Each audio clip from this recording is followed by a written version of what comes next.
Hey there, it's Shannon Matt Myers, and today we will be checking out change of variables using Jacobians.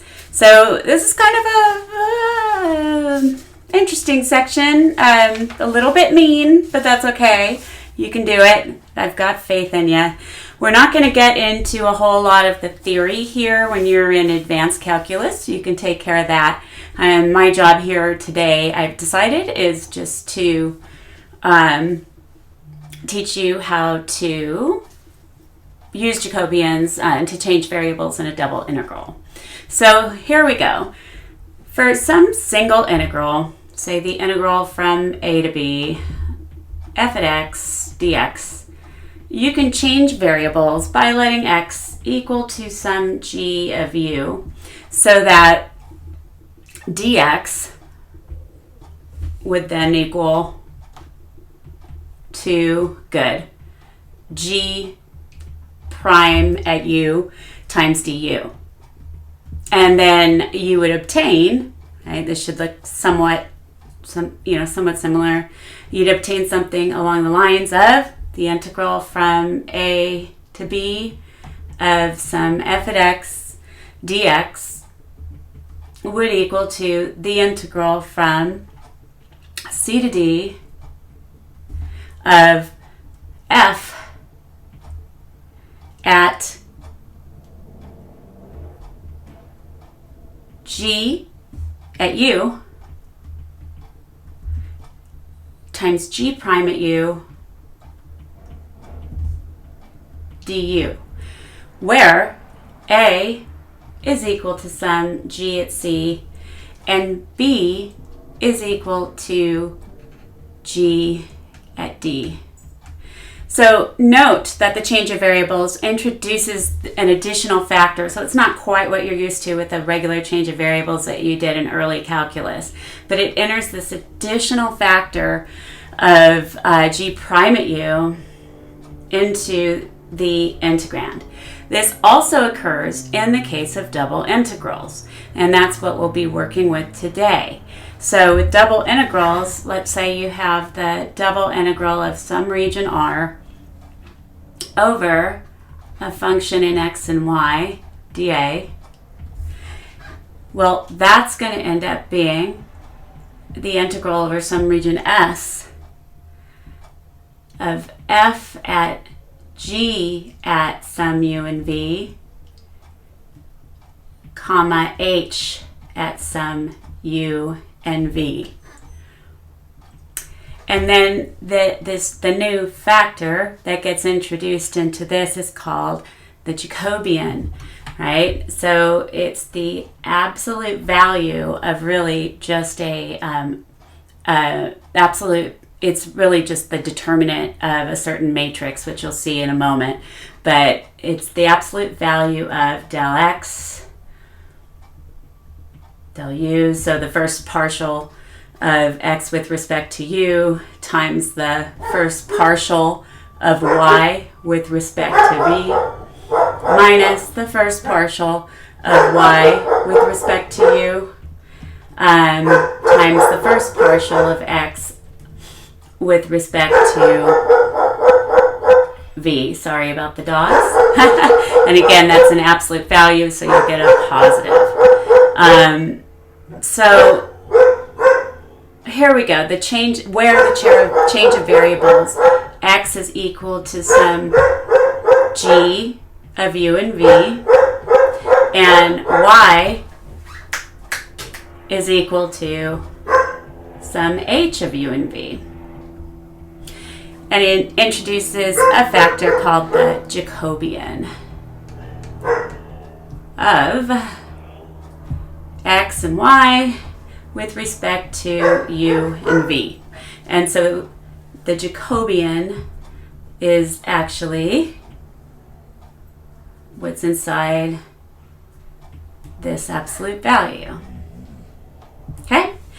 So definition of the Jacobian is if x is g of u and v and y is h of u and v, then the Jacobian of x and y with respect to u and v, denoted by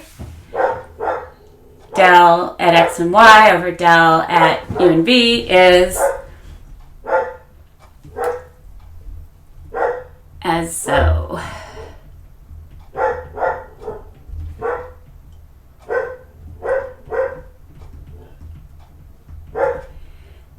It's the determinant of the first partial of x with respect to u, and this is going across, the first partial of x with respect to v, the first partial of y with respect to u, and the first partial of y with respect to v. And that is just a 2 by 2 determinant, and that's how you get this result of the Jacobian, which was inside that absolute value in the integral of del x del u, del y del v, and then minus the first partial of u or y with respect to u times the first partial of x with respect to v. Okay, so here we go. Let's just practice finding the Jacobian, and then we will look at how it applies to double integrals. So we're going to find the Jacobian for this indicated change of variables. So x is uv minus 2u, y is u times v. And so remember that Jacobian, I'm just going to write it as a determinant. So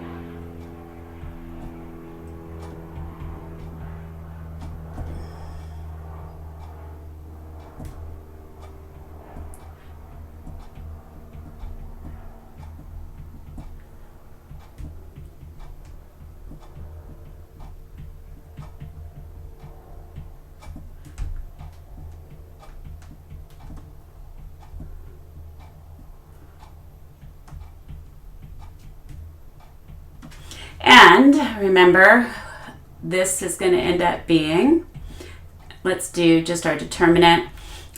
So the first partial of x with respect to u, beautiful, is just going to be v minus 2. The first partial of x with respect to v will just be u. And then we'll have the first partial of y with respect to u is v. And the first partial of y with respect to v is u. So that will give us, once we evaluate the determinant, we'll have v minus 2 times u minus u times v. And then simplifying, that would be what? Beautiful. The UVs would zero out, and you would end up with just negative 2 times u. Groovy? All right. So now here we go. Theorem, change of variables for double integrals. So let R be a vertically or horizontally simple region in the xy plane, and let S be a vertically or horizontally simple region in the UV plane. Let T from S to R, so the transformation from S to R, be given by T of u at u and v is equal to x and y, which is equal to g at u and v, comma h at u and v, where g and h have continuous partial derivatives. Assume that t is 1 to 1, except possibly on the boundary of S. If f is continuous on R and the Jacobian is non-zero on S, it turns out that the double integral over the region R of f at x and y dx dy is equal to the double integral over S at g at u and v, h at u and v, and then times the absolute value of our Jacobian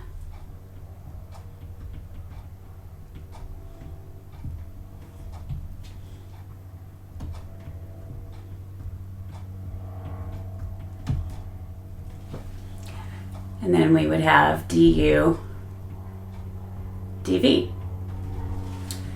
Cool, cool? Okay, so here we go.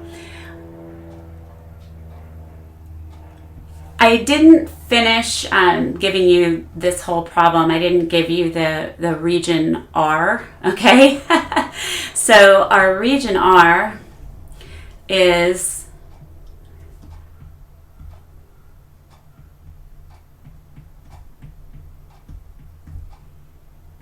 the triangle with vertices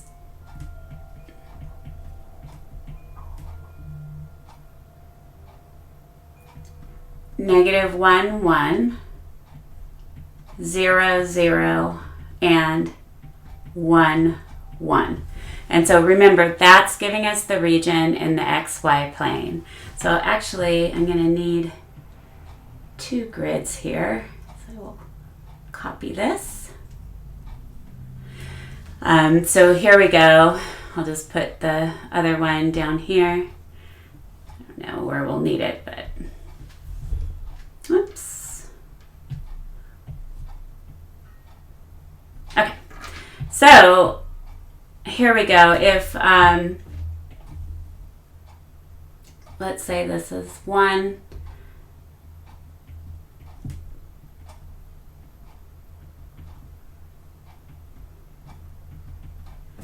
and remember we're in the XY plane. And so our region in the XY plane is going to be this triangle here.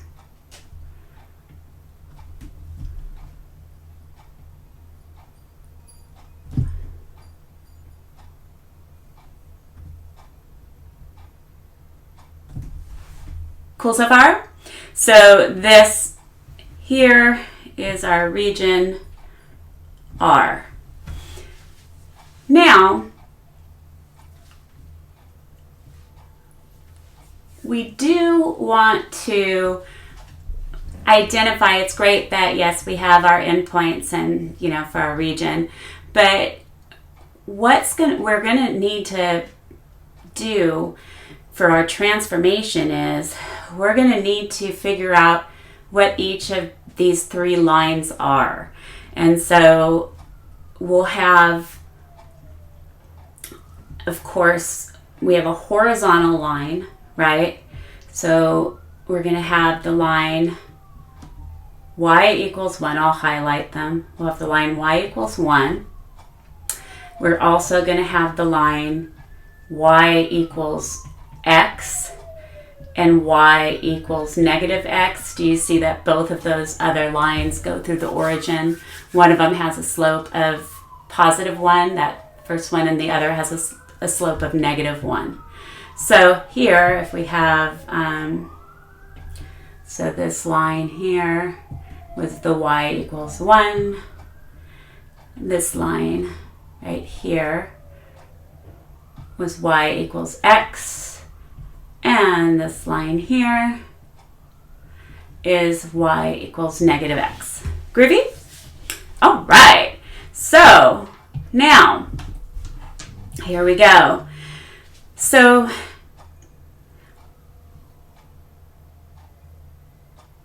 to figure out what our substitution should be, right?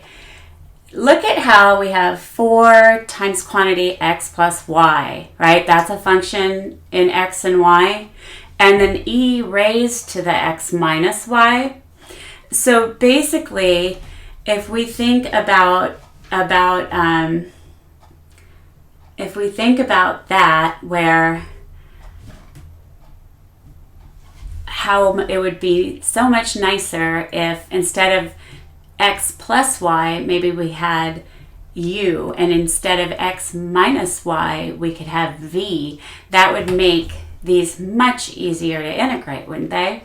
So that's what we're going to do. So we're going to figure out what our change of variables is going to be. So we're going to say exactly that. we're going to let u equal to x plus y. And we're going to let v equal to x minus y. Cool so far? So, with that in mind, right, if we go ahead and we solve that system of equations for x and for y, right, what we're going to have is this. So, just so it's neat, I'll just rewrite it. So we'll have x plus y equals u, x minus y equals v. I'm going to just add the two equations. We'll get 2x's is equal to u plus v. And so isolating x, we'll get 1/2 u plus v. Now, solving for y, right, we have, why don't we use, we'll use the fact that x plus y is u from above. So we know that x is 1/2 times quantity u plus v plus y is going to equal to u.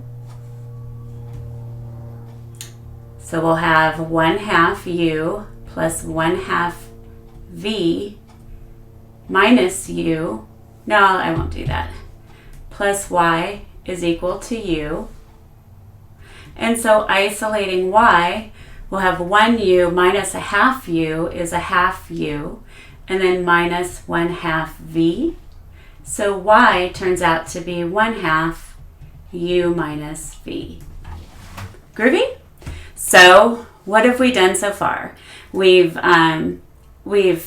identified all the region in the xy plane. Okay. Over here, we basically chose our substitution here.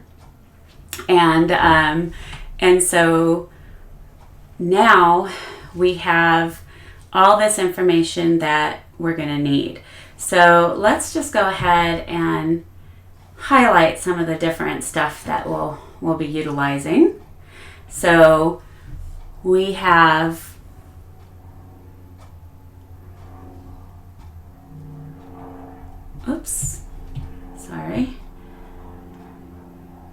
we have x in terms of u and v there. We have y in terms of u and v right here. And then we have, just for our other stuff, we have u in terms of x and y, and we have v in terms of x and y. Cool, cool? All right, so remember that we are going to be looking at those to change our equation, so they're in terms of our u and our v. But we're going to be using, the x and y to find our region, because we have to find our limits of integration for our new integral, okay? So we've got a couple things that we still need to do. So here we go. We're going to end up having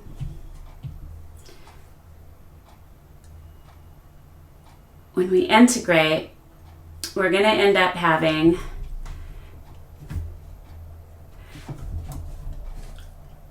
the double integral of 4. So remember, x plus y is just u.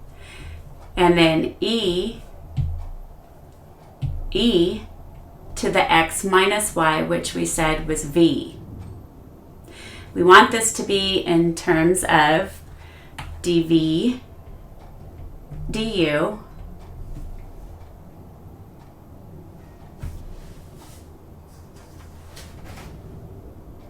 So well, let's match these up. So this was our u, and this was our v. Cool. From the original integral. It already looks better. Now, well, gosh, we got to figure out what the heck what the heck our region S looks like. So remember, the above graph that we did was in terms of x and y, and it was our region R. But now we need to figure out our region U and V, our UV plane. So what we do is we utilize the lines that we found, right, above. So when y is equal to 1, remember how we were able to isolate y in terms of u and v? And so we can say 1 is equal to 1/2 times u minus v. So that's from over here. And so u minus v equals 2. And isolating v, we would have v is u minus 2. Good so far? Okay, so the next one that we'll do is the y equal to x. So remember that y was equal to 1/2 times u minus v. And then x was equal to 1/2 times u plus v. The 1/2s will divide out. And so we'd end up getting the u's zeroing out. So you'd end up with 2v is 0. And so v will be 0. With a little algebra. And then similarly with the y equals negative x, we'd have 1/2 u minus v for our y is equal to the negative 1/2 u plus v, which was x. 1/2s divide out except for the negative on the other side. You'd have u minus v is negative u minus v. And then the u's this time will stay. You'd get 2u is 0, so u is 0. Cool? So that is how these are divided up.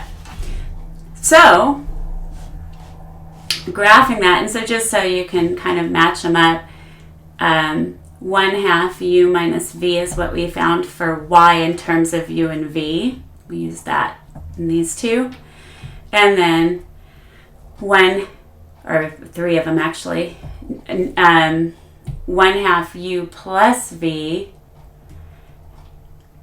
was the x, and then we also had our y right here. Cool? All right.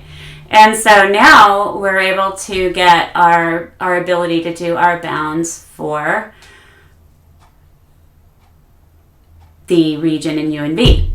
So for v equals 0, right, we would have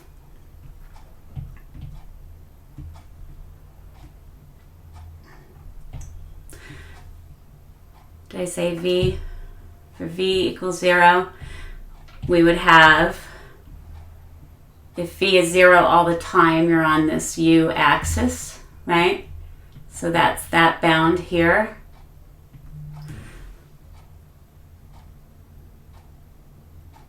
And then for u equal to 0, you'd have this bound here.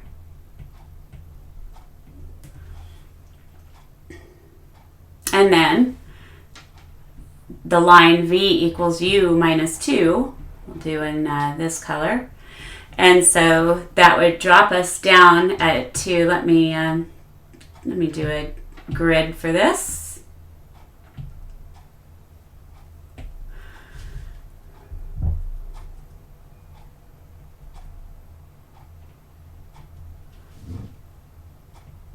we use the same scale we were using.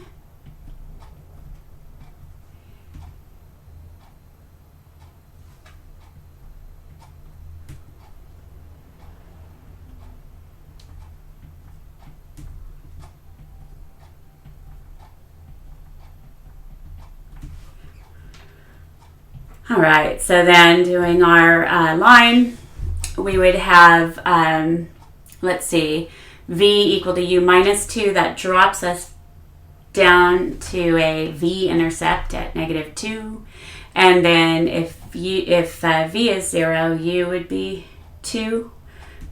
So we'd end up with, that's our line, v equals u minus 2. Cool. And so our region S is going to be here. That's our region S.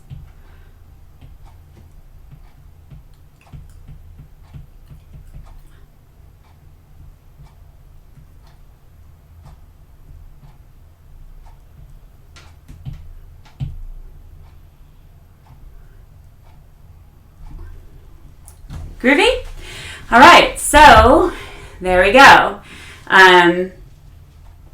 So now setting up our bounds for the integration, on the very outside, we're going to be going from, well, let's do the inside one. So we're going to be going from that line, v is u minus 2, because we're going with respect to v here.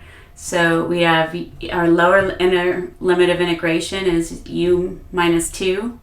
And we're going to be going up to where v is 0. Okay? And then we'd be going from u is equal to 0 to u is equal to 2. Okay, so now we need to find our Jacobian, right? We haven't found our Jacobian yet.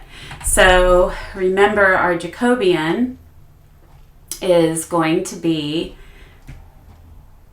the absolute value of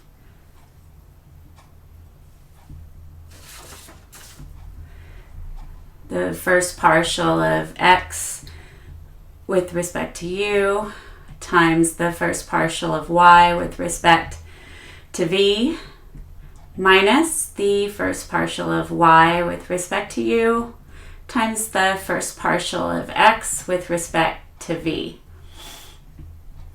And that's an absolute value. So let's find that one.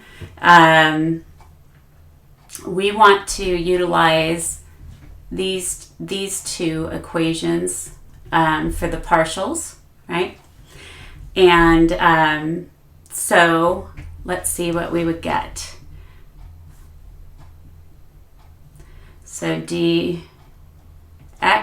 or the first partial of x, sorry, with respect to u, is going to end up being 1/2, because you'd have 1/2 u plus 1/2 v, and the 1/2 v would be considered a constant, right? The first partial of x with respect to v, similarly, will be 1/2. And then the first partial of y with respect to u is going to be positive 1/2. And the first partial of y with respect to v will be negative 1/2. Good so far? Okay, so here we go. This will give us the integral from 0 to 2, integral u minus 2 to 0, and then the 4 can come out to the front. We'll have u e to the v dv du times the absolute value of. So dx du was 1/2, dy dv was negative 1/2, and then minus dy du, which is a half, times dx dv, which is a half. So that would end up giving us what? Negative a quarter minus a quarter, which is negative a half, right? Inside there. And the absolute value of negative a half is positive a half.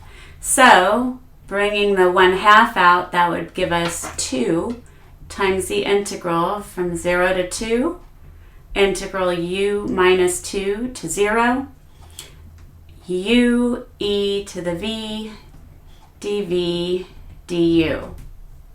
Good so far? And that Jacobian, remember, it was absolute value of negative a half. We brought it out and divided out some of that 4. So now this will be equal to 2 times the integral from 0 to 2 of u, the antiderivative of e to the v with respect to v is just e to the v. And that's going from v is u minus 2 to v is 0. We still have our du hanging out. So that will be 2 times the integral from 0 to 2 of u times e to the 0 minus e to the u minus 2. Cool so far? And so we still have our du. Cleaning that up, remember e to the 0 is just 1. So we're going to end up with 2 times the integral from 0 to 2 of quantity u minus u e to the u minus 2 du. Now that second portion of the integral, we need to do integration by parts on. So here we go. Let's see. Well, we have u's and v's already. So if we recall that integration by parts is, if we did it in terms of, say, a and b, what would we have? We would have the integral of a db would be equal to a times b minus the integral of b dA. So we're basically going to let a equal to u. So dA will equal to du. That was easy. And b is going to equal to, or sorry, dB is going to equal to e to the u minus 2 du. And so we'll get b is equal to e to the u minus 2 when we integrate. And so this integral will end up being u e to the u minus 2 minus the integral of, so b dA would be e to the u minus 2 du. And then that in turn will be ue minus, or sorry, ue to the u minus 2 minus e to the u minus 2. And then, of course, plus some constant of integration, but we're plugging it in over here.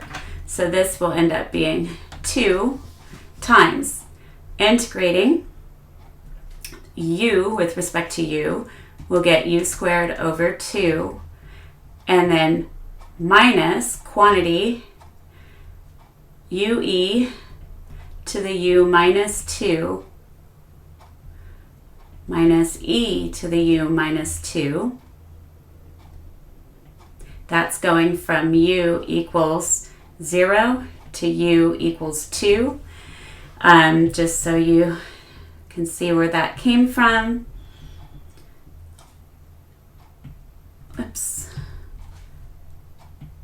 this result I plugged in here, and that was the second part with respect to u.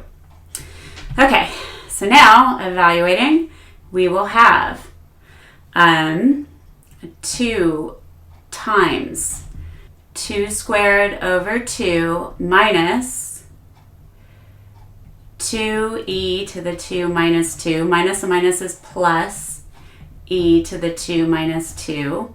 That's our upper limit of integration.